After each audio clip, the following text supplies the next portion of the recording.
Hello everyone, welcome to Shashi cooking. ಇವತ್ತಿನ recipe ದೊಡ್ಡವರಿಂದ ಹಿಡಿದು ಚಿಕ್ಕವ್ರವರೆಗೂ ಭಾಳ ಇಷ್ಟಪಟ್ಟು ತಿಂತಾರೆ ನೋಡ್ರಿ. ಹೊರಗಡೆ ಹೋಗಿ ಅಷ್ಟಿಷ್ಟು ದುಡ್ಡು ಖರ್ಚು ಮಾಡಿ ತಿನ್ನೋ ಬದಲಿ ಮನೆಯೊಳಗೆ 10 ನಿಮಿಷದಾಗ ಈ ರೀತಿ ಸ್ನ್ಯಾಕ್ಸ್ ಮಾಡ್ಕೊಂಡು ತಿನ್ನಿರಿ. ಸಂಜೆ ಟೈಮ್ ಸೂಪರಾಗಿ 10 ನಿಮಿಷದಾಗ ಮಾಡ್ಕೊಂಡು ತಿನ್ನೋದು. ಈಗ ವಿಡಿಯೋ ಹೆಂಗೆ ಮಾಡೋದು ಅಂಥೇಳಿ ನೋಡ್ಕೊಂಬಂದ್ಬಿಡೋಣ. ಫಸ್ಟಿಗೆ ಟೈಮ್ ವೇಸ್ಟ್ ಮಾಡ್ಲಾರ್ದಂಗೆ ಈಗ ಫಸ್ಟ್ ಒಂದು ಬೌಲ್ ತೊಗೊಂಡೇನಿ ನೋಡ್ರಿ. ನಾನು ಅದ್ರೊಳಗೆ ಸ್ವೀಟ್ ಕಾರ್ನ್ ಹಾಕ್ಕೊಂಡೀನಿ. ಈಗ ಫ್ರೆಶ್ ಇದ್ದಿದ್ದು ಸ್ವೀಟ್ ಕಾರ್ನ್ ಹಾಕ್ಕೊಂಡೀನಿ. ಅವು ಒಂದು ಸ್ವಲ್ಪ ಬಾಡಿದ್ವು ಅಂದ್ರೂ ಚಲೋ ಆಗೋದಿಲ್ಲ. ಒಂದಿನ ಬಿಟ್ಟು ಒಂದಿನ ಮಾಡಿದ್ರು ಅವಾಗ ತಂದು ಅವಾಗ ಮಾಡ್ಬೇಕು ನೋಡ್ರಿ. ಅವನ್ನ ನಾವು 1.5 ಬೌಲಷ್ಟು ಸ್ವೀಟ್ ಕಾರ್ನ್ ಅದಾವವು. ಆಮೇಲೆ ಹಸಿಮೆಣ್ಸಿಕಾಯಿ ಸಣ್ಣಗೆ ಕಟ್ ಮಾಡಿ ಹಾಕ್ಕೊಂಡೀನಿ. ಮತ್ತು ಈರುಳ್ಳಿನೂ ಅದೇ ರೀತಿನ ಕಟ್ ಮಾಡಿ ಹಾಕ್ಕೊಂಡೀನಿ ಸಣ್ಣಗೆ. ಕ್ಯಾಪ್ಸಿಕಮ್ ಅಂದ್ರೆ ದೊಣ್ಣೆ ಮೆಣ್ಸಿಕಾಯಿ, ಅದಕ್ಕೆ ಖಾರ ಇರೋಂಗಿಲ್ಲ ರೀ, ಹಂಗೆ ಕಲರ್ಫುಲ್ಲಾಗಿ ಕಾಣಲಿ ಅಂಥೇಳಿ ಹಾಕೀನಿ. ಅದನ್ನು ಸಣ್ಣ ಕಟ್ ಮಾಡ್ಕೊಂಡೀನಿ. ಆಮೇಲೆ ಕ್ಯಾರೆಟ್ ಅದನ್ನು ಈ ರೀತಿ ತುರಿದು ಹಾಕ್ಕೊಂಡೀನಿ. ಕೊತ್ತಂಬರಿ ಸ್ವಲ್ಪ ಕಟ್ ಮಾಡಿ ಹಾಕ್ಕೊಂಡೀನಿ. ಇದೆಲ್ಲ ಹಾಕೋದ್ರಿಂದ ಮಕ್ಕಳಿಗೆ ಆರೋಗ್ಯನೂ ಇರ್ತೈತಿ ಮತ್ತು ಮಕ್ಕಳು ಹೊರಗಿಂದನೂ ಹೆಚ್ಚಿಗೆ ಇಷ್ಟಪಡೋದಿಲ್ಲ ರೀ ತಿನ್ನಕ್ಕೆ. ಮನೆಯೊಳಗೆ ಈ ರೀತಿ ಹೆಲ್ದಿಯಾಗಿ ಮಾಡಿಕೊಟ್ರೆ. ಆಮೇಲೆ ಒಂದು ಕರಿಬೇವು ಕಡ್ಡಿ ಹಾಕ್ಕೊಂಡೇನಿ ರೀ. ಈ ರೀತಿ ಕಟ್ ಮಾಡಿ ಹಾಕೋದ್ರಿಂದ ಘಮ ಘಮ ಅಂತೈತೆ ನೋಡ್ರಿ. ಇದನ್ನು ಫಸ್ಟಿಗೆ ಎಲ್ಲ ಕೂಡ ಕಲಿಸ್ಕೊಂಡ್ಬಿಡೋಣ. ಆಮೇಲೆ ಹಿಟ್ಟು ಹಾಕಿದ ಮ್ಯಾಗ ಕಲ್ಸಕ್ಕೆ ಆಗೋದಿಲ್ಲ, ಅದಕ್ಕೆ ಈಗ ಫಸ್ಟ್ ಎಲ್ಲ ಕೂಡ ಕಲಿಸ್ಕೊಳೋಣ. ನೋಡ್ರಿ ಎಷ್ಟು ಕಲರ್ಫುಲ್ ಆಗೈತಿ ಮತ್ತು ಹೆಲ್ದಿನೂ ಐತಿ ಮತ್ತು ಟೇಸ್ಟೂ ಇರ್ತೈತಿ ಮತ್ತು ಈಸಿಯಾಗಿ ಮಾಡ್ಬೋದು. 10 ನಿಮಿಷದಾಗ ಮಾಡ್ಕೋಬೋದು ರೀ. ಈಗ ಇದಿಷ್ಟು ಕಲಿಸ್ಕೊಂಡ್ವಿ. ಆಮ್ಯಾಗ ಇದಕ್ಕೆ ಒಂದು ರುಚಿಗೆ ತಕ್ಕಷ್ಟು ಉಪ್ಪು ಹಾಕೋತೇನೆ, 1 ಸ್ಪೂನಷ್ಟು. ಆಮೇಲೆ 1 ಸ್ಪೂನಷ್ಟು ಜೀರಿಗೆ ಹಾಕೋರಿ. ಒಂದು ಅರ್ಧ ಲಿಂಬೆಹಣ್ಣು 1 ಸ್ಪೂನಷ್ಟು ರಸ ಹಿಂಡ್ಕೊರಿ, ಲಿಂಬೆಹಣ್ಣು ರಸ. ಖಾರದ ಪುಡಿ ಹಾಕೋತೀನಿ. ಇದು ಖಾರ ಇಲ್ಲರಿ, ಕಲರ್ಗೋಸ್ಕರ ಹಾಕೋತೀನಿ.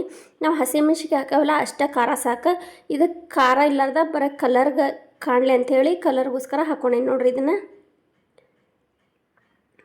ನೋಡ್ರಿ, ಇದಿಷ್ಟು ಫಸ್ಟ್ ಎಲ್ಲ ಕೂಡ ಕಲಿಸ್ಕೊಂಡ್ಬಿಡೋಣ. ಆಮೇಲೆ ಹಿಟ್ಟು ಹಾಕಿದ್ರೆ ಅದು ಮಸಾಲೆ ಎಲ್ಲ ಕೂಡ್ಕೊಳಂಗಿಲ್ಲ ಅಂತೇಳಿ ಫಸ್ಟ್ ಎಲ್ಲ ಕಲಿಸ್ಕೊಂಡೆ ನಾನು. ಆಮೇಲೆ ಒಂದು 3 ಸ್ಪೂನಷ್ಟು ನಾನು ಕಡ್ಲಿ ಹಿಟ್ಟು ಹಾಕೋತೀನಿ ನೋಡ್ರಿ ಇದಕ್ಕೆ.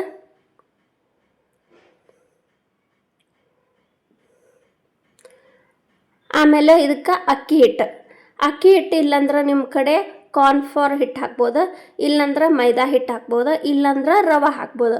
ಇದ್ರೊಳಗೆ ಯಾವುದೈತೆ ನಿಮ್ಮ ಕಡೆ ಅದನ್ನ ಹಾಕೋರಿ. ಗೋಧಿ ಹಿಟ್ಟು ಹಾಕಕ್ಕೆ ಹೋಗ್ಬೇಡ್ರಿ. ರವೆ ಅಥವಾ ಕಾರ್ನ್ಫ್ಲವರ್ ಹಿಟ್ಟು ಅಥವಾ ಅಕ್ಕಿ ಹಿಟ್ಟು, ಮೈದಾ ಹಿಟ್ಟು ಇಷ್ಟರೊಳಗೆ ಯಾವ್ದಾರ ಹಾಕೋಬೋದು ನೀವು. ಇನ್ನೊಂದು ಏನಂದ್ರೆ ನಾನೀಗ ಸ್ವೀಟ್ ಕಾರ್ನ ಹಂಗೆ ಹಾಕೇನಲ್ಲ, ನೀವು ಅದನ್ನು ಒಂದು ಸ್ವಲ್ಪ ನಾವು ಈರುಳ್ಳಿ ಕಟ್ಟರ್ ಇರ್ತೈತಲ್ಲ ಅದ್ರೊಳಗೆ ಒಂದೆರಡು ಸತಿ ಅದನ್ನು ಕಟ್ ಮಾಡಿ ಆದರೂ ಹಾಕೋಬೋದು ರೀ. ಕಾರ್ನ್ ಜಲ್ದಿ ಕಟ್ ಆಗ್ತೈತೆ ಅದ್ರೊಳಗೆ, ಈರುಳ್ಳಿ ಕಟ್ರೊಳಗೆ. ಈಗ ಹಿಟ್ಟನ್ನೆಲ್ಲ ನಾನು ಕಾರ್ನೊಳಗೆ ಕಲಿಸ್ಕೊಂಡೆ ನೋಡ್ರಿ. ಈ ರೀತಿ ಕೈಲೇ ಕಲಿಸ್ಕೊಂಡು ಚೆಂದಾಗಿ ಎಲ್ಲ ಮಿಕ್ಸ್ ಆಕೈತಿ. ಈಗ ಈ ರೀತಿ ಸಣ್ಣ ಸಣ್ಣ ಉಂಡಿಗತ್ತೆ ಮಾಡ್ಕೊಂಡು ಎಣ್ಣೆ ಒಳಗಾದರೂ ಬಿಡ್ಬೋದು ನೀವು. ಇಲ್ಲಪ್ಪ ನಮಗೆ ಜಲ್ದಿ ಆಗೋದಿಲ್ಲ ಎಲ್ಲ ಮಾಡಿಟ್ಕೊಂಡು ಬಿಡ್ಬೋದು ಅಂದ್ರೆ ನೀವು ಈ ರೀತಿ ಮಾಡಾದರೂ ಇಟ್ಕೊಂಡು ಒಮ್ಮಕ್ಲೆ ಆದರೂ ಬಿಡ್ಬೋದು ರೀ. ಈಗ ನಾವು ಒಂದೊಂದು ಮಾಡಿ ಹಾಕತ್ರ ಒಂದು ಬೇಯ್ತೈತಿ, ಇನ್ನೊಂದು ಬೇಯೋದಿಲ್ಲ ಜಲ್ದಿ. ಹಾಗಾಗಿ ಈ ರೀತಿ ಫಸ್ಟಿಗೆ ಎಲ್ಲ ಮಾಡಿಟ್ಕೊಂಡು ಎಣ್ಣೆ ಒಳಗೆ ಹಾಕಿಬಿಟ್ರೆ ಎಲ್ಲ ಒಂದೇ ರೀತಿನ ಬೇಯ್ತಾವೆ ನೋಡ್ರಿ ಎಣ್ಣೆ ಒಳಗೆ. ನೀವು ಉದ್ದನಿಗಾದರೂ ರೌಂಡ್ಗಾದರೂ ಯಾವ ಶೇಪ್ ಆ ಶೇಪ್ ಬೇಕಾದರೂ ಮಾಡ್ಕೋಬೋದು. ಇವತ್ತು ನಾವು ಮಾಡತ್ತಿದ್ದೆ ಅದು ಹೇಳ್ರಿ, ಕಾರ್ನಿಂದ ಮಂಚೂರಿ ಮಾಡತ್ತೀವಿ. ಸೇಮ್ ಗೋಬಿ ಮಂಚೂರಿ ಮಾಡ್ತೇವಲ್ಲ ಸೇಮ್ ಅದೇ ರೀತಿನ ಸ್ವೀಟ್ ಮಂಚೂರಿ ಆಗಿದ್ದು ನೋಡ್ರಿ. ಇವ ಭಾರಿ ಮಸ್ತಾಗಿದ್ವು. ಮಕ್ಕಳಂತರೂ ನಾ ಸ್ಕೂಲ್ ಬಿಟ್ಟು ಬಂದ ಕೂಡನ ಮಾಡಿದ್ದೆ. ಇಷ್ಟಪಟ್ಟು ತಿಂದ್ರೆ ಸ್ಕೂಲಿಂದ ಬಂದ ಕೂಡನ ಇಷ್ಟು ಕಾಯಿನ ಮಾಡಿಬಿಟ್ರೆ ನೋಡ್ರಿ, ಅಷ್ಟು ಇಷ್ಟಪಟ್ಟಿದ್ರೆ. ಈಗ ಎಣ್ಣೆ ಜೋರು ಉರಿಟ್ಟು ಕಾಸ್ಕೊಂಡಿದ್ದೆ, ಅದನ್ನೆಲ್ಲ ಹಾಕ್ಕೊಂಡು ಒಂದು ಸ್ವಲ್ಪ ತನ ಬಿಟ್ಟು ಅದನ್ನು ಸ್ವಲ್ಪ ಬೇಯೋ ಮಟ್ಟ ಅದ್ರ ಒಳಗೆ ಸ್ಪೂನ್ ಇಡಬಾರ್ದ್ರಿ ಒಟ್ಟು. ಆಮೇಲೆ ಒಂದು ಸಡೆ ಬೇಯ್ತಂದ್ರೆ ಇನ್ನೊಂದು ಸಡೆ ಹೊಳಸಾಕ್ಬೇಕ್ರಿ ಈ ರೀತಿ. ಮತ್ತೀಗ ನಾ ಶಶಿ ಕುಕಿಂಗ್ ಚಾನಲ್ ಯಾರೆಲ್ಲ ಹೊಸ್ದಾಗಿ ಬಂದಿಲ್ಲ ಪ್ಲೀಸ್ ಎಲ್ಲರೂ ಸಬ್ಸ್ಕ್ರೈಬ್ ಮಾಡಿರಿ. ಅದ್ರ ಬಾಜುಕ್ಕೆ ಬೆಲ್ನ ಕೈತೈತೆ, ಅದನ್ನ ಒತ್ತಿದ್ರೆ ನಾ ಮಾಡಿದ ವಿಡಿಯೋ ನೋಟಿಫಿಕೇಶನ್ ಫಸ್ಟ್ ನಿಮ್ಗೆ ಬರ್ತೈತೆ ನೋಡಿರಿ. ಈಗ ಎಣ್ಣೆ ಒಳಗೆಲ್ಲ ಚಲೋ ಹೊತ್ತಂಗೆ ಬೆಂದ್ವಿವ ನೋಡಿರಿ, ಒಂದೊಂದು ತಕ್ಕೊಂಬಿಡ್ತೇನೆ ಈಗ ಮತ್ತು ನೀವು ಯಾವ್ಯಾವ ಥರ ಸ್ನ್ಯಾಕ್ಸ್ ಮಾಡ್ತೀರಿ ಅನ್ನೋದು ಹೇಳ್ರಿ, ನಾನು ಮಾಡಿ ತೋರಿಸ್ತೇನೆ. ಇದ್ರೊಳಗೆ ಯಾವಾರ ಹೊಸ ಟೈಪ್ ಇದ್ರೆ ನನಗೆ ಹೇಳ್ರಿ, ನಾನು ಕಲ್ತಂಗೆ ಆಕೈತಿ ಅಂದ್ರೆ ನಿಮಗೆ ಬೇರೆದವ್ರಿಗೂ ಹೇಳ್ದಂಗೆ ಆಕೈತಿ ನೋಡಿರಿ. ಕಾರ್ನ್ ಎಲ್ಲ ರೆಡಿ ಆದವು. Corn manchurian, sweet corn manchurian ಇವ ಮಕ್ಕಳಿಗೆ ಸ್ಕೂಲ್ ಬಿಟ್ಟು ಬಂದ ಕೂಡ ಆಫೀಸಿಂದ ಬಂದ ಕೂಡನ ಈ ರೀತಿ ಮಾಡಿಕೊಡ್ರಿ. ಎಷ್ಟು ಇಷ್ಟಪಡ್ತಂತಾರೆ ರೀ ಮತ್ತು ಖುಷಿನೂ ಪಡ್ತಾರೆ ಮಕ್ಕಳು. ಹೊರಗಿಂದ ಕುರ್ಕುರೆ, ಬಜ್ಜಿ, ಮಿರ್ಚಿ ಇಂಥ ತಂದು ಕೊಡೋ ಬದಲಿ ಮನೆಯೊಳಗೆ ಈ ರೀತಿ 10 ನಿಮಿಷದಾಗ ಮಾಡಿಕೊಡ್ರಿ. ಎಷ್ಟು ಹೆಲ್ದಿಯಾಗಿ ಇರ್ಬೋದು.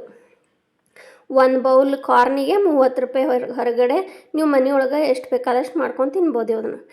ಹೆಚ್ಚೆಚ್ಚು ವಿಡಿಯೋ ನೋಡಿರಿ, ಸಪೋರ್ಟ್ ಮಾಡಿರಿ. Thank you for watching. ಧನ್ಯವಾದಗಳು. ಯಾವ ಊರಿಂದ ಎಲ್ಲಿ ನೋಡಾತ್ರಿ ಕಮೆಂಟ್ ಮಾಡಿ.